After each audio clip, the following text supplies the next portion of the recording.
Jakarta, pagi 1 Oktober 1965. Presiden sekaligus Panglima Tertinggi ABRI, Soekarno, baru saja menerima kabar bahwa beberapa jenderal puncak Angkatan Darat diculik.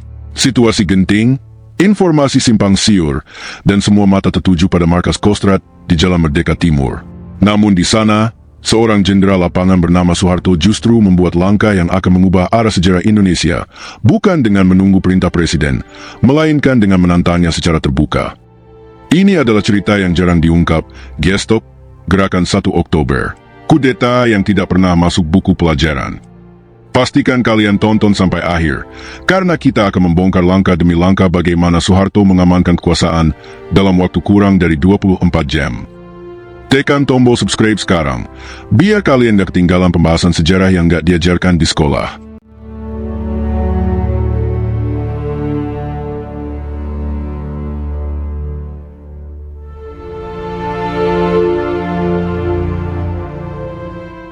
Panggung di Kostrad, penolakan terhadap presiden. Pagi itu, udara Jakarta terasa berat oleh kabar yang beredar cepat. 7 perwira tinggi Angkatan Darat diculik, sebagian besar nasibnya belum diketahui. Ketegangan menyelimuti markas Kostrad di Jalan Merdeka Timur. Di sanalah, para perwira tinggi Angkatan Darat berkumpul untuk mencari arah di tengah krisis. Semua mata tertuju pada Maijen Soeharto, Panglima Kostrad, yang baru saja kembali dari rumah setelah menerima laporan dini hari. Di tengah suasana kacau itu, datang perintah dari Presiden sekaligus Panglima Tertinggi ABRI, Soekarno, Jenderal Umar Wirahadikusuma, Pangdam Vijaya yang menguasai wilayah Jakarta, harus segera menghadap. Perintah ini masuk akal secara strategis. Jakarta adalah jantung kekuasaan, dan Soekarno membutuhkan koordinasi langsung dengan Pangdam Ibu Kota. Namun yang terjadi selanjutnya menjadi salah satu titik paling krusial dalam perebutan kekuasaan tahun 1965. Soeharto, dengan nada tegas dan dalam bahasa Belanda yang dingin, berkata, "Jenderal Umar blijft hier, Jenderal Umar tetap di sini." Ucapan ini bukan hanya larangan biasa. Ia adalah bentuk pembekuan langsung terhadap perintah Panglima Tertinggi ABRI. Menggunakan bahasa Belanda menambah bobot simbolisnya. Ini bahasa yang jarang dipakai dalam situasi resmi pasca kemerdekaan, tapi masih memiliki nuansa eksklusif di kalangan militer generasi pra-tahun 1945. Ucapan itu seolah mengisyaratkan, di sini, komando saya yang berlaku, bukan komando presiden. Tak berhenti di situ, tanpa menunggu persetujuan, apalagi arahan dari presiden, Soeharto memimpin briefing para jenderal di ruang rapat Kostrad. Dalam pertemuan ini, ia menyatakan bahwa dirinya mengambil alih pimpinan Angkatan Darat menggantikan Jenderal Ahmad Yani, yang pada saat itu sudah diketahui tewas. Secara hukum, tindakan ini melangkahi garis konstitusional yang jelas. Jabatan Panglima seluruh angkatan adalah hak prerogatif presiden, bukan keputusan internal Angkatan Darat, apalagi inisiatif pribadi seorang Panglima lapangan. Dalam sistem komando militer Indonesia, Panglima Angkatan adalah jabatan politik sekaligus militer, sehingga penentuannya harus melalui presiden sebagai Panglima Tertinggi ABRI. Soeharto membela langkahnya dengan alasan bahwa ia adalah satu-satunya Panglima lapangan yang masih dapat bertindak dan mengacu pada SOP militer. Dalih ini tampak masuk akal bagi sebagian perwira di ruangan itu, apalagi di tengah situasi di mana banyak pucuk pimpinan hilang atau gugur. Namun, argumen tersebut runtuh bila dilihat dari fakta bahwa Presiden Soekarno telah secara eksplisit memerintahkan bahwa pimpinan Angkatan Darat sementara berada langsung di tangannya. Artinya, setiap tindakan komando seharusnya berasal dari Presiden, bukan dari Panglima lapangan manapun. Mengabaikan keputusan ini berarti menantang kewenangan Panglima Tertinggi secara langsung. Dalam istilah militer, ini sudah masuk wilayah pembangkangan yang berat. Menahan Umar Wirahadikusuma bukan sekadar menahan seorang perwira agar tetap di tempat. Umar adalah Pangdam Jakarta, yang memiliki kendali atas pasukan di ibu kota, termasuk pengamanan istana dan fasilitas vital negara. Dengan memblokir Umar dari presiden, Soeharto secara efektif memutus jalur komando presiden terhadap pasukan di Jakarta dan memastikan bahwa kekuatan militer di pusat pemerintahan hanya bergerak sesuai garis komando Kostrad. Bila dianalisis, ini adalah langkah pertama dalam skema pengambil alihan kekuasaan militer, mengamankan komando lapangan di ibu kota, memastikan presiden tidak bisa memobilisasi kekuatan secara independen, dan kemudian memproyeksikan otoritas atas seluruh angkatan. 4 petunjuk yang mengubah segalanya. Siang 1 Oktober 1965, situasi politik dan militer Indonesia berada di titik rapuh. Presiden Soekarno, yang berada di Pangkalan Udara Halim Perdana Kusuma, berusaha memulihkan kendali atas Angkatan Darat setelah pucuk pimpinannya terguncang akibat penculikan dan pembunuhan jenderal. Ia menunjuk Maijen Pranoto Rekso Samudro sebagai caretaker Menteri Panglima Angkatan Darat.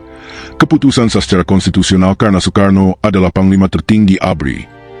Untuk mengesahkan langkah itu, Soekarno mengirim Kolonel Kakao Bambang Wijanarko, ajudan pribadinya, ke markas Kostrad. Tugasnya jelas, menyampaikan perintah Presiden agar Pranoto segera menghadap ke Halim. Namun, begitu tiba di Kostrad, Bambang menghadapi tembok penghalang bernama Maijen Soeharto. Alih-alih mematuhi perintah Panglima tertinggi, Soeharto justru memberi 4 petunjuk yang secara halus tapi tegas membalikkan rantai komando negara. 1. Melarang Pranoto dan Umar menghadap Presiden. Alasannya, untuk menghindari korban. Di permukaan, ini terdengar seperti tindakan pengamanan. Namun, implikasinya sangat serius. Soeharto menempatkan Presiden sebagai pihak yang berpotensi membahayakan nyawa perwira tinggi. Secara retoris, ini adalah tuduhan terselubung bahwa Soekarno terlibat dalam penculikan jenderal, narasi yang selaras dengan pandangan beberapa perwira Kostrad saat itu, termasuk Yoga Sugama, yang sejak pagi meyakini Presiden punya keterkaitan karena Kolonel Untung, Komandan G30S, adalah bagian dari pasukan pengawal Presiden. Efeknya, delegitimasi moral terhadap Presiden di mata perwira yang hadir, dan legitimasi bagi Soeharto untuk menjaga mereka dari pemimpinnya sendiri. 2. Mengklaim sudah mengambil alih pimpinan TNI AD. Soeharto menyatakan bahwa ia mengambil alih pimpinan Angkatan Darat berdasarkan perintah tetap menpangat. Kalimat ini syarat makna politik. Ia menempatkan konsensus internal Angkatan Darat di atas hak prerogatif Presiden. Secara hukum militer, klaim ini absurd karena perintah tetap hanya berlaku dalam kondisi darurat teknis, bukan untuk melangkahi keputusan Panglima tertinggi. Namun, dalam realitas politik saat itu, pernyataan ini adalah deklarasi publik bahwa Soeharto kini adalah Panglima de facto, terlepas dari siapa yang sah secara hukum. Efeknya, membuat Pranoto tidak punya legitimasi di lapangan meskipun ditunjuk langsung oleh Presiden. 3. Mensyaratkan perintah Presiden disampaikan melalui dirinya. Kalimat yang digunakan Soeharto terdengar sopan, diharapkan agar perintah-perintah Presiden Soekarno selanjutnya disampaikan melalui saya. Namun substansinya jelas, hierarki komando dibalik. Secara konstitusi, Presiden memerintah dan bawahan melaksanakan. Tapi dengan aturan baru ini, Presiden hanya bisa memerintah jika Soeharto menyetujuinya.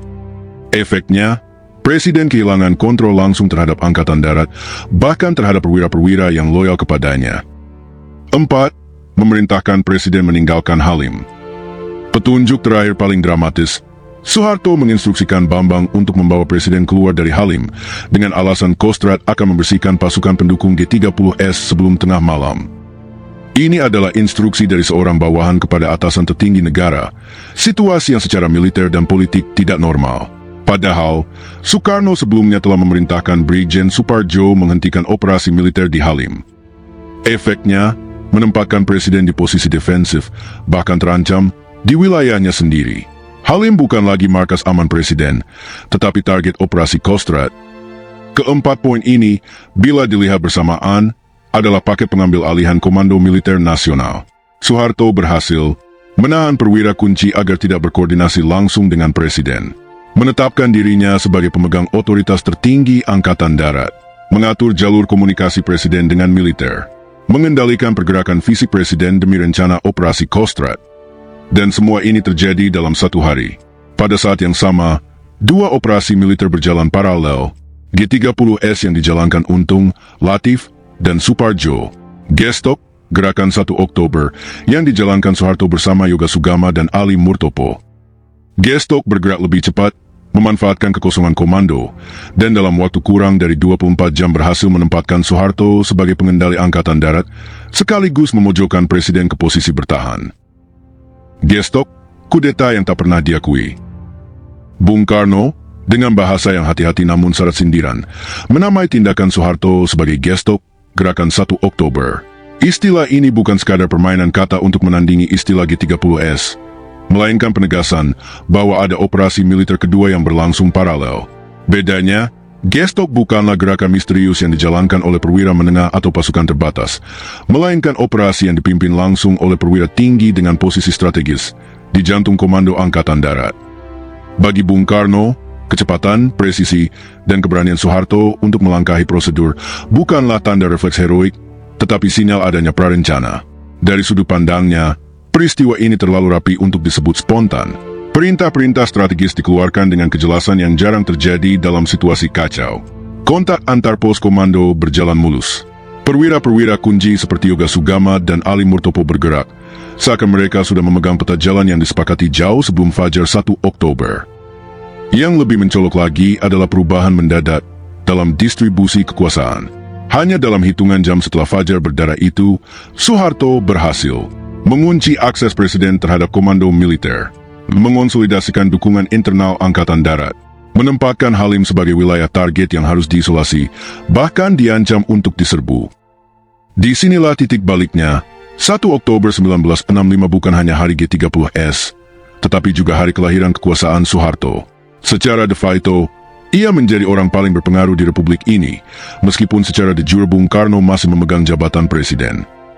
Namun sejarah resmi Orde Baru melakukan operasi senyap terhadap narasi ini. Gestok tidak pernah diajarkan sebagai bagian dari kurikulum nasional. Semua sorotan diarahkan hanya kepada G30 SPKI, seakan tak ada aktor lain yang memainkan peran signifikan dalam pergantian kekuasaan. Bahkan pelanggaran terang-terangan terhadap Sabta Marga dan Sumpah Prajurit TNI yang menuntut kesetiaan mutlak kepada atasan tertinggi, yaitu Presiden, disapu di bawah karpet sejarah. Gestok menjadi kudeta yang tak pernah diakui, terkubur di antara halaman-halaman buku pelajaran yang hanya bercerita separuh dari kebenaran. Mengapa peristiwa ini penting dibedah ulang? Pertanyaan kuncinya adalah, apakah ini murni langkah penyelamatan negara atau bagian dari skenario kekuasaan yang sudah disiapkan? Fakta bahwa Soeharto menolak perintah langsung Presiden, mengatur jalur komunikasi Presiden, dan memanfaatkan situasi chaos untuk mengamankan posisinya, menunjukkan bahwa Gestok bukan sekadar respons, tapi juga kesempatan. Sejarah resmi selama 3 dekade Orde Baru dibentuk dengan narasi tunggal, G30S adalah pemberontakan PKI. Namun, penggalian arsip dan kesaksian menunjukkan lapisan lain yang patut dipertanyakan. Mungkin, pada 1 Oktober 1965 itu, Indonesia menyaksikan 2 gerakan sekaligus, yang satu dituduh sebagai makar, yang satunya lagi berhasil menjadi sejarah resmi. Kalau Gestok ini benar terjadi, berarti sejarah yang kita tahu selama ini cuma setengah kebenaran. Menurut kalian, apakah ini langkah penyelamatan negara atau kudeta terselubung? Tulis pendapat kalian di kolom komentar, kita diskusi di sana. Jangan lupa like video ini, share ke teman yang suka sejarah, dan aktifkan lonceng biar nggak ketinggalan episode berikutnya.